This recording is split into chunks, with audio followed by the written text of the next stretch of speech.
Shalom, selamat berjumpa di Gamaliel Morning Prayer Teks Buah Bible Reading kita sampai Hakim-Hakim pasal 18. Hakim-Hakim pasal 18.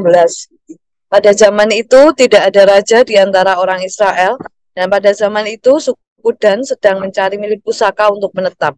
Sebab sampai hari itu mereka belum juga mendapat bagian milik pusaka di tengah-tengah suku-suku Israel. Sebab itu Bani Dan menyuruh dari kaumnya 5 orang dari seluruh jumlah mereka.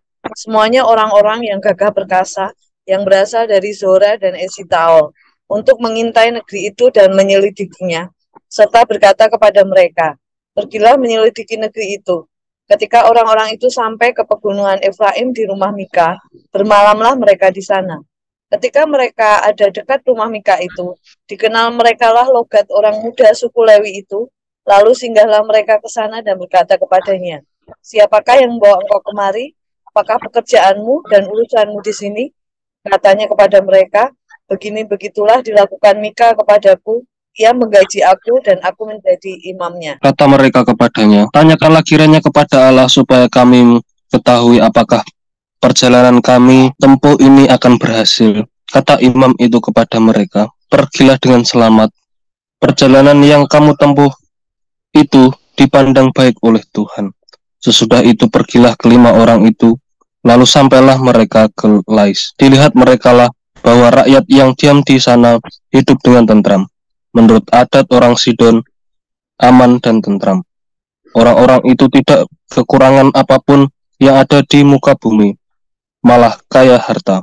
Mereka tinggal jauh dari orang Sidon dan tidak bergaul dengan siapapun juga. Setelah mereka kembali kepada saudara-saudara sesukunya di Zora dan Esitaol, berkatalah saudara-saudara sesukunya kepada mereka, "Apakah yang kamu dapati di sana?" Jawab mereka, "Bersiaplah, marilah kita maju menyerang mereka, sebab kami telah melihat negeri itu, dan memang sangat baik. Masakan kamu tinggal diam? Janganlah bermalas-malas untuk pergi memasuki dan menduduki negeri itu. Apabila kamu memasukinya, kamu mendapati rakyat yang hidup dengan tentram, dan negeri itu luas ke sebelah kiri dan ke sebelah kanan. Sesungguhnya Allah telah menyerahkannya ke dalam tanganmu. Itulah tempat yang tidak kekurangan apapun yang ada di muka bumi." Lalu berangkatlah dari sana, dari Zora dan Esitaol, 600 orang dari kaum suku Dan diperlengkapi dengan senjata. Mereka maju, lalu berkemah di Kiryat Yearim di Yehuda. Itulah sebab tempat itu disebut Mahane Dan sampai sekarang.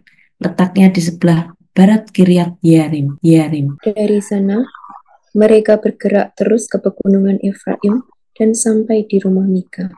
Lalu berbicaralah kelima orang yang telah pergi mengintai daerah Lais itu.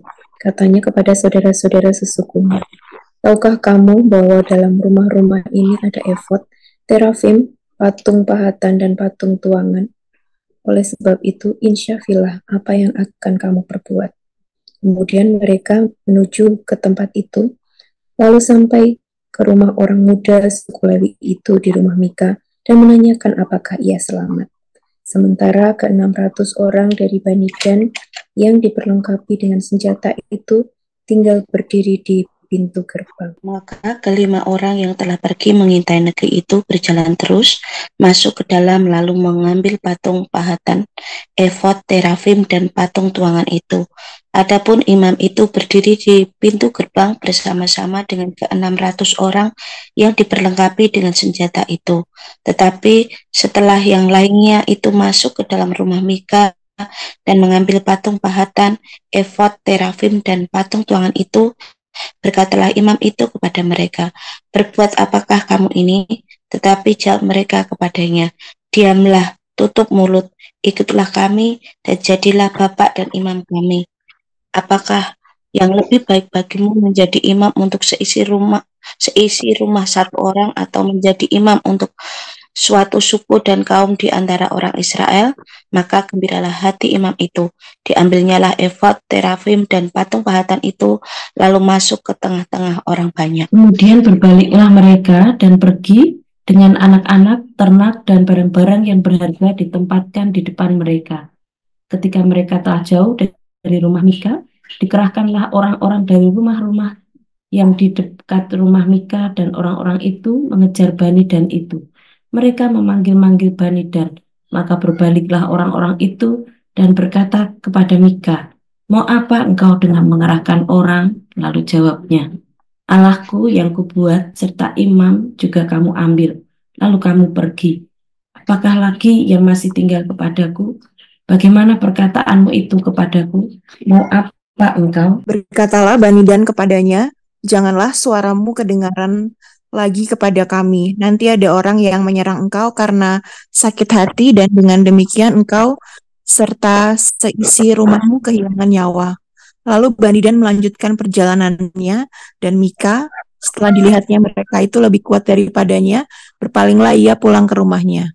Lalu Bani Dan dengan membawa barang-barang yang dibuat Mika, juga imamnya mendatangi Lais, yakni rakyat yang hidup dengan aman dan tentram. Mereka memukul orang-orang itu dengan mata pedang, dan kotanya dibakar. Tidak ada orang yang datang menolong, sebab kota itu jauh dari Sidon, dan orang-orang kota itu tidak bergaul dengan siapapun juga. Letak kota itu di lembah Bet Rehob. Kemudian Bani Dan membangun kota itu kembali dan diam di sana. Mereka menamai kota itu Dan menurut nama bapa leluhur mereka, yakni Dan, yang lahir bagi Israel, tetapi nama kota itu dahulu adalah Lais. Bani Dan menegakkan bagi mereka sendiri patung pahatan itu. Lalu Yonatan bin Kirsom bin Musa bersama-sama dengan anak-anaknya menjadi imam bagi suku Dan, sampai penduduk negeri itu diangkut sebagai orang buangan. Demikianlah mereka menempatkan bagi mereka sendiri patung pahatan yang telah dibuat Mika itu, dan patung itu ada di sana selama rumah Allah ada di Silo. Ini dalam bentuk sastra genrenya termasuk hikayat dan ditulis secara narasi.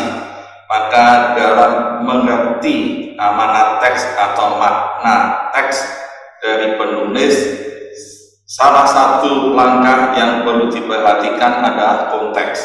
Konteks yang dekat ada di pasal 17 dan konteks jauh seluruh kitab Hakim-Hakim.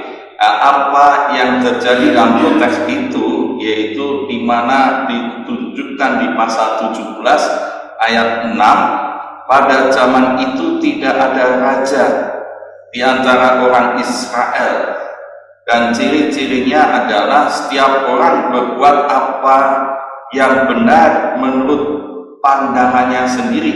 Dan ini diulang di pasal 18 ayat 1, pada zaman itu tidak ada raja di antara orang Israel. Pada zaman itu suku Dan sedang mencari milik pusakanya. Jadi konteks di Hakim-Hakim ini yang sangat jelas bahwa tidak ada pemimpin, tidak ada raja, dan ini menjadi ciri manusia mencari kebenaran sendiri, tidak mentuhankan Allah sebagai raja. Teokrasi ini sudah dihilangkan sehingga otoritas Allah, kebenaran Allah ditinggalkan oleh manusia, dan manusia mencari kebenarannya sendiri. Dan inilah ciri-ciri pada waktu Adam digoda oleh ular.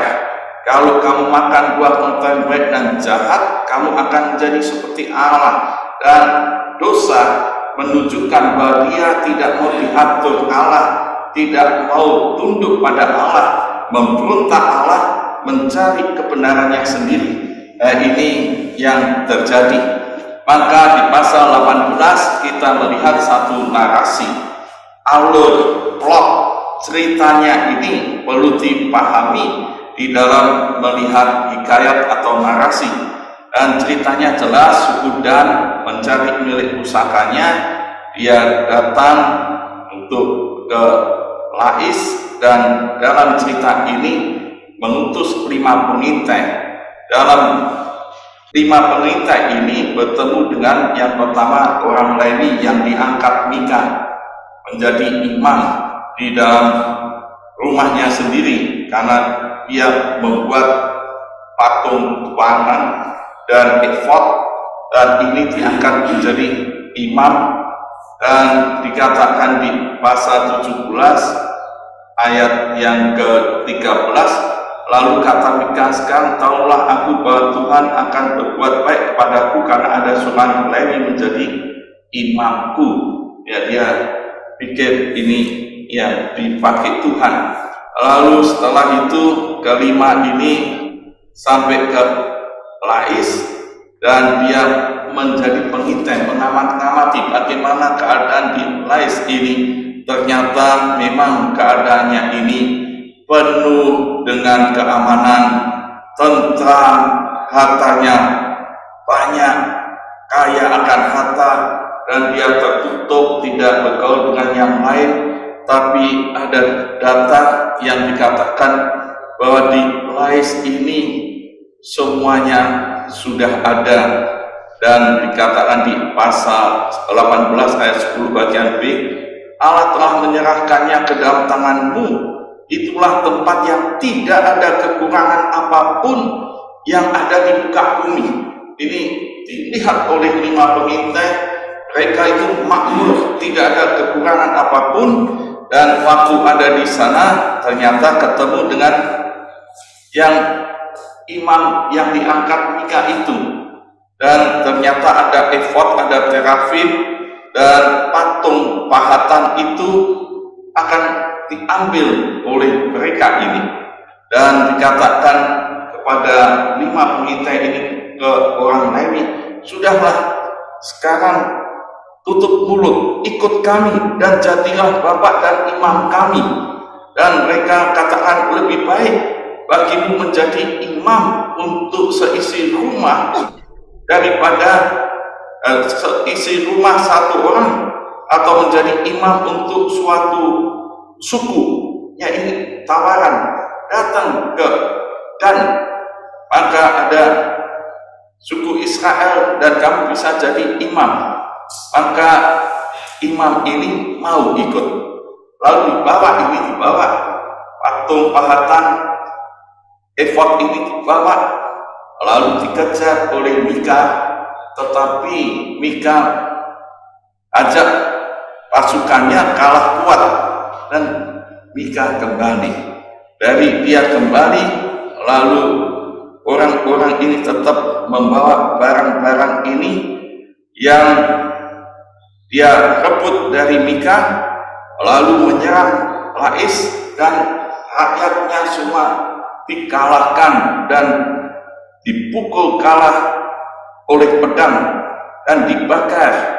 Dan kota itu jadikan nama kota Dan. Ini berubah. Jadi ini kota yang jadi suku Dan yang besar, yang dianggap ya kota Dan ini. Maka dari sini kita melihat ternyata orang-orang Dan mengangkat Imam Yonatan dengan bin, yaitu Gersom bin Musa. Dan Musa di sini sebetulnya ada yang penafsir ini Manase, karena tidak ada kaitan dengan Musa sebagai pemimpin, tapi dia mau melihatkan bahwa ini Musa yang dari pemimpin Lewi untuk melegalitaskan bahwa ini ada imam yang memimpin Bani Dan ini sampai pembuangan, dan itu ada di rumah Allah. Alurnya begitu. Kita melihat dalam alur cerita ternyata minimal ada 4 tokoh yang terlihat di sini. Tokoh yang pertama jelas 5 pengintai ini ada di dalam narasi ini. Kedua itu orang Lewi yang dialog, ditanya oleh pengintai ini ketika nikah. Tokoh yang ada narasi ini adalah Mika. Dan yang keempat suku Dan yang ada di dalam narasi ini. Sehingga kita melihat alurnya, konteksnya, melihat tokoh-tokohnya, mestinya kita jika melihat dialognya ini, maka kita bisa tahu. Yang pertama kita bisa nyoroti dulu ini orang Lewi ini. Orang Lewi ini diangkat oleh Mika menjadi imam, dan terlihat di situ mengapa dia menjadi imam, karena digaji. ini dikatakan oleh Mika ini digaji. Yang kedua, orang Lewi ini ternyata pada waktu pengintai ini datang menawarkan, lebih baik kamu jadi imam di suku Dan daripada cuma di rumah Mika, dan dia mau ikut. Dan yang terlihat nampak di Lewi ini ternyata dia ada patung pahatan, efod, dan dia kompromi itu yang dibuat oleh Mika menurut pandangannya sendiri itu yang baik, tapi bukan menurut Allah. Seorang imam itu harus tunduk pada Allah, bukan tunduk pada orang yang memberi uang. Ya, seringkali ini yang tampak di sini. Jadi kita melihat bahwa orang Lewi ini sebagai hamba Tuhan diangkat sebagai imam, bukan yang dari otoritas Tuhan, tapi menurut orang yang menggaji. Kebenarannya itu menurut orang yang memberi duit, dan ini kemelesetan yang terjadi. Dan patung pun bisa disembah karena tidak tahu kebenarannya. Saya pernah waktu mahasiswa, pernah satu teman cerita begini, ini ada bapak-bapak yang waktu itu dianggap orang kaya yang hebat, tapi dia selalu kalau tidak cocok sama gembalanya, tidak cocok sama pendeta yang memberitakan firman Tuhan, dia di rumah panggil pendeta sendiri, pendeta suruh khotbah sendiri, dan dia dengar sendiri. Kalau tidak cocok tidak dipanggil. Dan ada hamba-hamba Tuhan yang datang. Kenapa? Dikasih duit.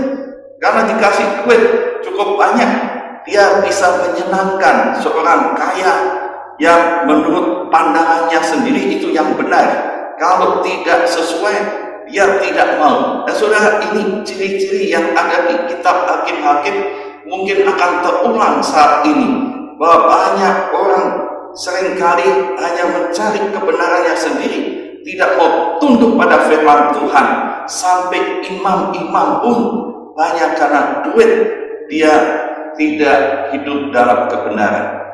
Yang kedua, kita lihat Mika sudah jelas dijelaskan di pasal 17 kemarin, dia mau menyembah ini patung pahatan buatannya sendiri, tidak mentuhankan Allah satu-satunya. Di 10 hukum Allah jelas bahwa jangan ada ilah lain di hadapanku, kata Allah.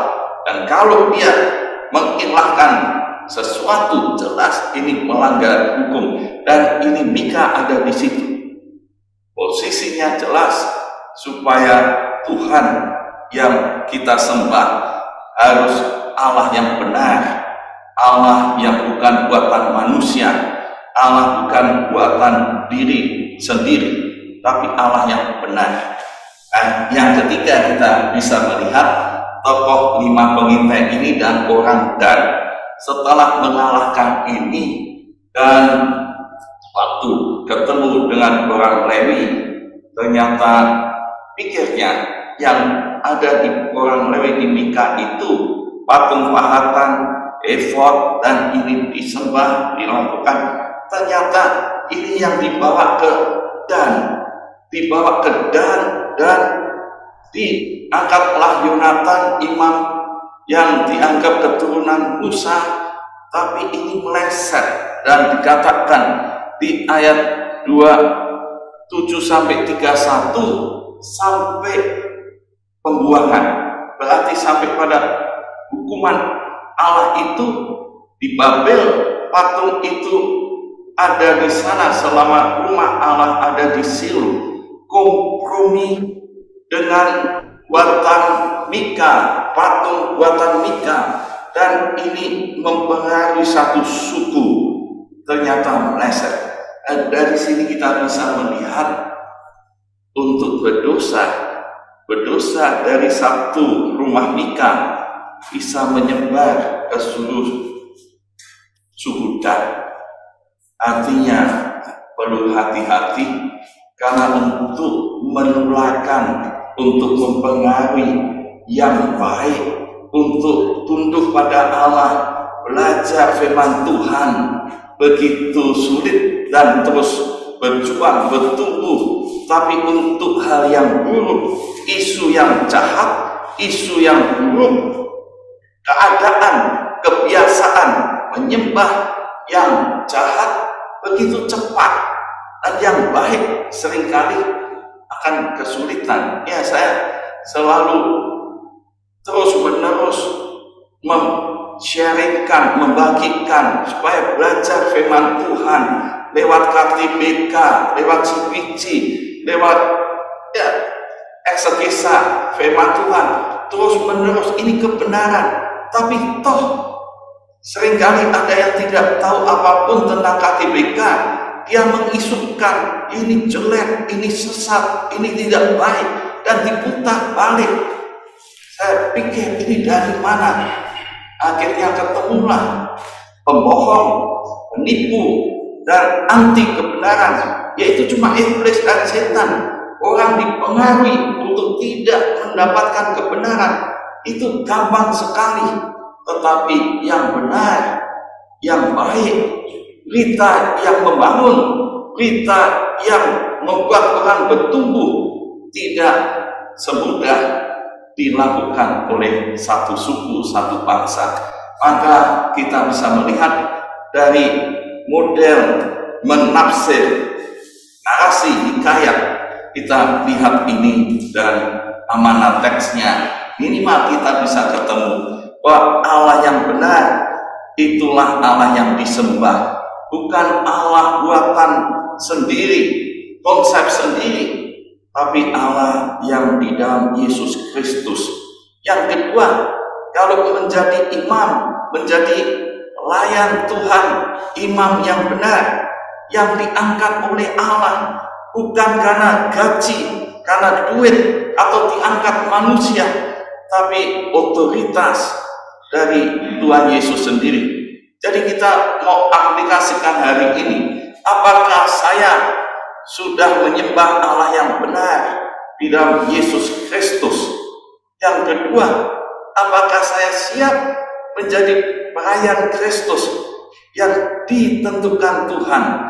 Yesus Kristus yang menjadi otoritas, bukan karena duit, bukan karena dipilih orang dan diagungkan orang, tapi biarlah kita tunduk pada Allah satu-satunya. Tuhan Yesus memberkati. Amin. Mari kita akan sambut dengan komitmen baru untuk terus menyembah Yesus. Kita akan pujikan, yang ku sembah hanya Yesus, yang ku puja hanya Yesus, yang ku sanjung hanya Yesus.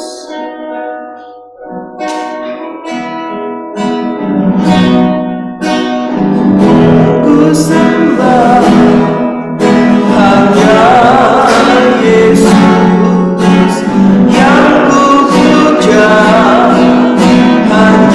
hanya Yesus, yang ku sanjung hanya Yesus.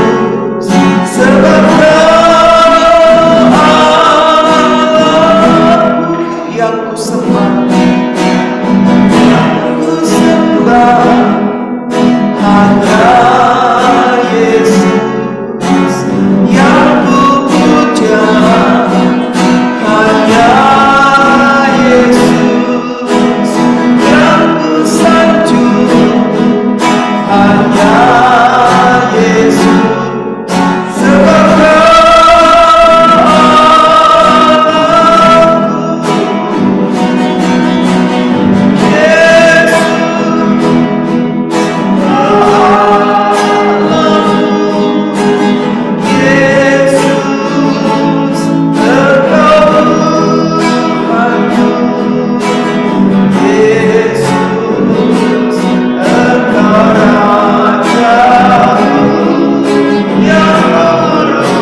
bersyukur karena kita sudah diselamatkan di dalam Yesus yang menjadi penyelamat, juru selamat dan Tuhan kita.